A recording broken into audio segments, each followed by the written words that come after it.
Alhamdulillah, wassalatu wassalamu ala sayyidina Muhammadir Rasulillah wa ala alihi wa sahbihi wa mawalah. Asyhadu an la ilaha illallah wahdahu la syarikalah wa asyhadu anna Muhammadan abduhu wa rasuluh la nabiyya ba'dah. Faya ayyuhal hadirun usikum wa nafsi bittaqwallahi wa ta'ati la'allakum tuflihun. Wa qala ta'ala fil Qur'anil 'azim, a'udzu billahi minasyaitonir rajim. Laqad kana lakum fi rasulillahi uswatun hasanatun liman kana yarjullaha wal yawmal akhir wa dzakarallaha katsiran. Hadirin yang mudah-mudahan kita semua selalu dimuliakan dan diberikan taufik serta hidayah juga keistiqomahan dalam taat ibadah kepada Allah Subhanahu wa taala. Berlalu sudah bulan Rabiul Awal. Bulan di mana dilahirkannya junjungan kita yang Nabi besar Muhammad sallallahu alaihi wasallam.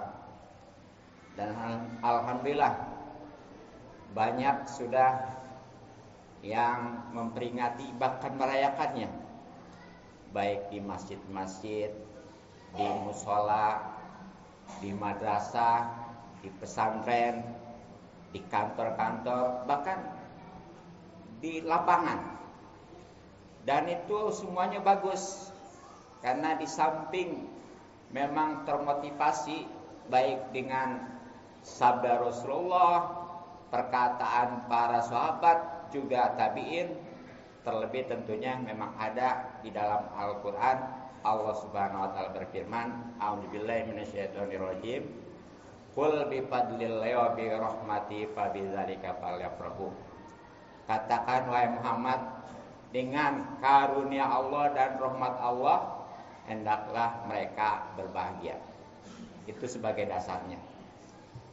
Tapi yang terpenting dari semua itu, dan memang ini harapan baginda Nabi sallallahu alaihi wasallam, adalah untuk menjadikan peringatan itu sebagai momen untuk mensuri taladani ataupun mengikuti baginda Nabi besar Muhammad sallallahu alaihi wasallam. Jadi jangan hanya seremonial saja gitu. Nah, memang bisa gitu kita mengikuti baginda Nabi. Karena kalau Nabi mah jelas walaupun manusia tapi pangkatnya Nabi bahkan Rasul. Sedangkan kita, nah ini jawabannya sebagaimana firman Allah Subhanahu wa taala ya. A'udzubillahi minasyaitonirrajim. Laqad kana lakum fi rasulillahi uswatun hasanah. Sungguh sudah ada pada diri Rasulullah SAW uswah atau contoh yang baik bagi kalian. Ya tentunya ini kalau bisa memenuhi 3 syarat. 1, liman kana yarjullah. Orang yang mengharap, di dalam tafsir ini maksudnya mengharap adalah takut kepada Allah Subhanahu wa taala. Dengan konsekuensinya tentunya dia menjalankan segala perintah Allah dan menjauhkan larangannya. Yang kedua, wal yaumal akhir, dan juga dia berharap kepada hari akhir kiamat. Ini juga sama, konsekuensinya adalah tentunya kudu betul-betul berbekal dari sekarang. Dan yang ketiga, wa dzakarullaha katsira, dia banyak-banyak berzikir kepada Allah Subhanahu wa taala. Hadirin rahimakumullah. Lalu apa saja keuntungannya kalau kita bisa mensuri taladani ataupun mencontoh baginda Nabi besar Muhammad sallallahu alaihi wasallam?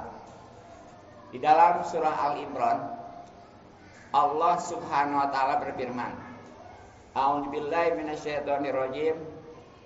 Qul in kuntum tuhibbunallaha fattabi'uni yuhibbukumullah wa yaghfir lakum dzunubakum. Wallahu a'lam bimuradih. Wahai Muhammad, katakan kepada umatmu, kalau kalian mengikutiku. Kalau kalian mencintai Allah, maka ikuti aku. Pasti Allah akan mencintai, bahkan mengampuni dosa-dosa kalian. Malahan di dalam surat Al-A'raf ya, yang sebenarnya ayatnya panjang, tapi saya penggal dari awal sampai akhir aja.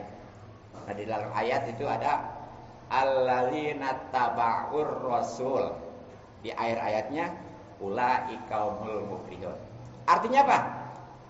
Orang-orang yang mengikuti Rasul, ya, endingnya, keuntungannya, insya Allah dia akan menjadi orang-orang yang beruntung, baik dunia lebih-lebih akhirat.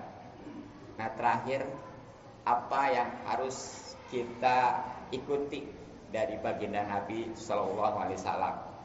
Sebenarnya segala hal. Tapi yang paling utama dan ini menjadi dasar, ya tentunya mengenai menuntut ilmu. Karena semuanya juga tidak ada apa-apanya, tidak akan diterima, bahkan ditolak kalau tanpa ilmu. Bahkan tegas di dalam sebuah hadis baginda Nabi sallallahu alaihi wasallam bersabda, "Thalabul ilmi faridotun ala kulli muslim." Nah, mungkin ini hadis nggak aneh ya, dan biasa aja. Tapi kalau dipahami, baik itu menurut ilmu nahwu maupun balaghah, terjemah secara bebasnya mungkin menuntut ilmu itu wajib atas setiap muslim. Sebenarnya kalau mau diperdalam, itu di dalam lafaz faridotun bukannya te marbutoh, apalagi te tanis. Kemudian di dalam kuli, di sini juga bukan istilahnya kuli sembarangan. Bahkan di akhir di situ ada kata muslimin. Padahal yang namanya menuntut ilmu itu bukan saja kewajiban bagi seorang laki-laki, termasuk perempuan. Walaupun mungkin ada sebuah hadis yang bukan aja ala kulli muslim, tapi muslimat. Tapi itu yang lebih mutamat tetap sebagaimana riwayat Imam Bukhari dan Muslim adalah hanya kulli muslimin. Tapi itu kalau memang menurut ilmu balaghah sudah cukup, dan insya Allah nanti ya akan saya jelaskan secara detail dalam pengajian tentang maksud daripada hadis thalabul ilmi faridotun ala kulli muslim. Hadirin rahimakumullah, kiranya cukup demikian sekian. Mudah-mudahan manfaat.